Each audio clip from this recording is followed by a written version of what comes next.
लोग देव मंदिरों में जाते हैं। भारत के ये वीर जिन्होंने अपने प्राणों को जोखिम में डाला था हमारे देश की रक्षा के लिए, ये उस देव से कम नहीं, क्योंकि इन्हीं की वीरता की बदौलत हम सुरक्षित हैं। और ये आप देख रहे हैं सूबेदार मेजर संजय कुमार, कारगिल की लड़ाई में बहुत महत्वपूर्ण भूमिका, अकेले 13 पाकिस्तानियों को मौत के घाट उतार दिया था।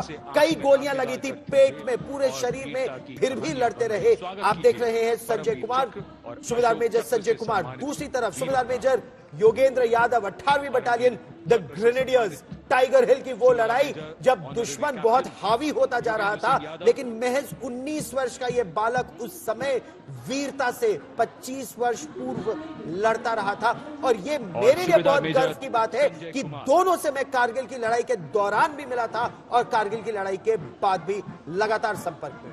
इस बार एजेंडा आज तक के मंच पर हमने बहुत कहानियां सुनी है गौरव उनसे, और सारे जो दर्शक हमारे रहे वो मंत्रमुग्ध बस सुनते रह गए। अब पीछे आप जो अशोक चक्र विजेता हैं उन्हें देख सकते हैं। मेजर जनरल सीए पीठावाला को आप देख रहे हैं, सेवानिवृत्त। साथ में serving colonel D Shriram Kumar भी हैं और लेफ्टिनेंट कर्नल जसराम सिंह सेवानिवृत्त। अशोक चक्र, परमवीर चक्र, ये जब आगे की ओर बढ़ेंगे तो इसके आगे अब मार्चिंग दस्तों के साथ गणतंत्र दिवस का जो परेड है वो प्रारंभ होगा और सबसे आगे हमारे मेहमान देश की वो मार्चिंग कंटिंजेंट, फ्रांस का दस्ता।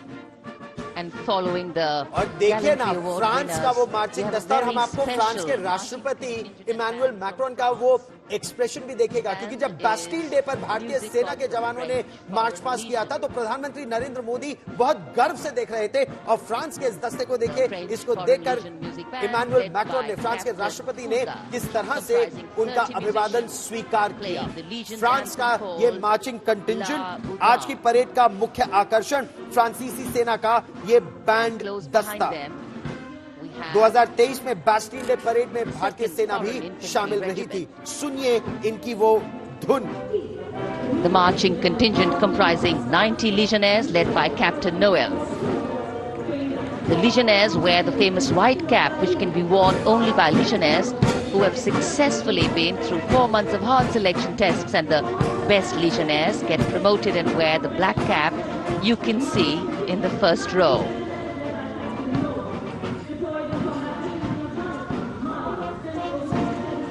फ्रांस की सेना का मार्चिंग दस्ता और संयुक्त बैंड, इनफैक्ट पीछे उनका बैंड, फिर दूसरी विदेशी in last July, Indian troops and aircraft France का अगला मार्चिंग दस्ता 2023 Bastille Day. कैप्टन नोएल कर रहे हैं इस दस्ते की कमान, और ये वो 4 रीजन्स हैं जो अलग अलग युद्ध भूमि में भाग ले चुके हैं। अफ्रीका में अब इनकी तैनाती होगी, बहुत ही महत्वपूर्ण। और अब आपकी निगाहें आकाश की ओर जाएंगी, क्योंकि फ्रांस की वायु शक्ति को अब आप देखेंगे। एक मिड एयर रिफ्यूलर और 2 रफाल लड़ाकू विमान सीधे आबू धाबी से ये उड़ान भरते हुए आ रहे हैं, संयुक्त अरब अमीरात।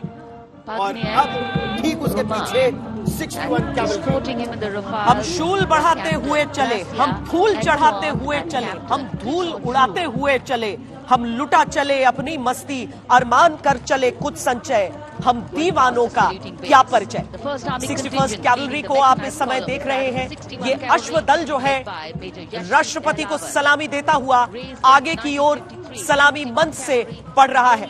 यहाँ से जो भारतीय कंटिंजेंट्स हैं वो अब कर्तव्य पथ पर अपनी शान, हिंदुस्तान की आन, देश का मान बढ़ाते हुए आगे बढ़ रहे हैं। कमान मेजर यशदीप अहलावत के हाथ में है और इनका आदर्श वाक्य है अश्व शक्ति यशोबल। दुनिया का इकलौता ये अश्व दस्ता है कैवलरी का, यानी अब बाकी दस्ते तो टैंक में परिवर्तित हो चुके हैं, लेकिन ये अभी भी घुड़सवार दस्ता है और बहुत महत्वपूर्ण भूमिका इनकी कई युद्ध क्षेत्रों में रह चुकी है। घोड़ों की जगह धीरे धीरे दुनिया भर की सेनाओं में टैंकों ने ले ली। और इसीलिए इस अश्वदल के ठीक पीछे आप भारत का मैकेनाइज्ड दस्ता आता हुआ देखेंगे। ये T-90 भीष्म टैंक्स आपको नजर आ रहे हैं।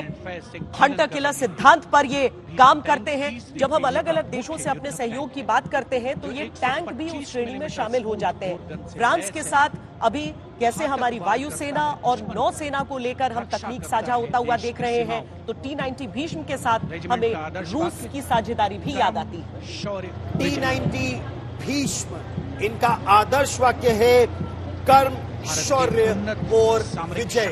ये जो टैंक है ये बहुत ही बेहतरीन battle ready, battle tested tank है। रूस यूक्रेन युद्ध में भी आपने इन टैंक को देखा है। हंटर किलर कॉन्सेप्ट पर ये टैंक्स काम करते हैं और ठीक इनके पीछे जो मिसाइल दस्ता आप देखेंगे वो एक बहुत बड़ा संदेश, एक बहुत बड़ा संकेत।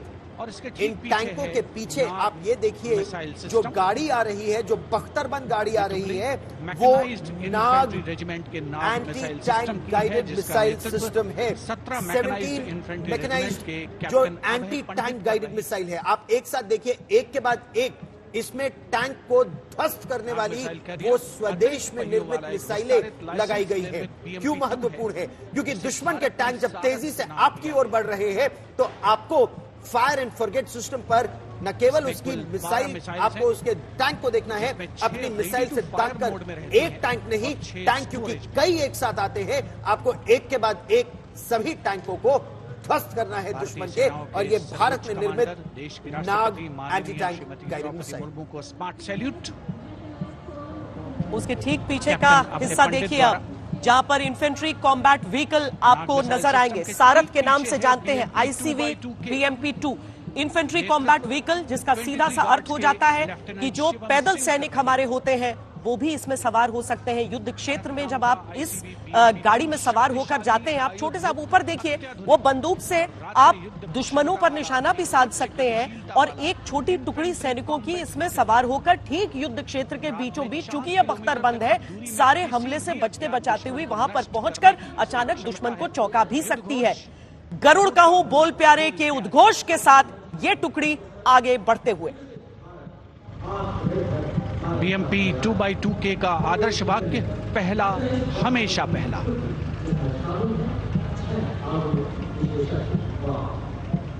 The ICV BMP-2 going past the saluting days, and we have the next detachment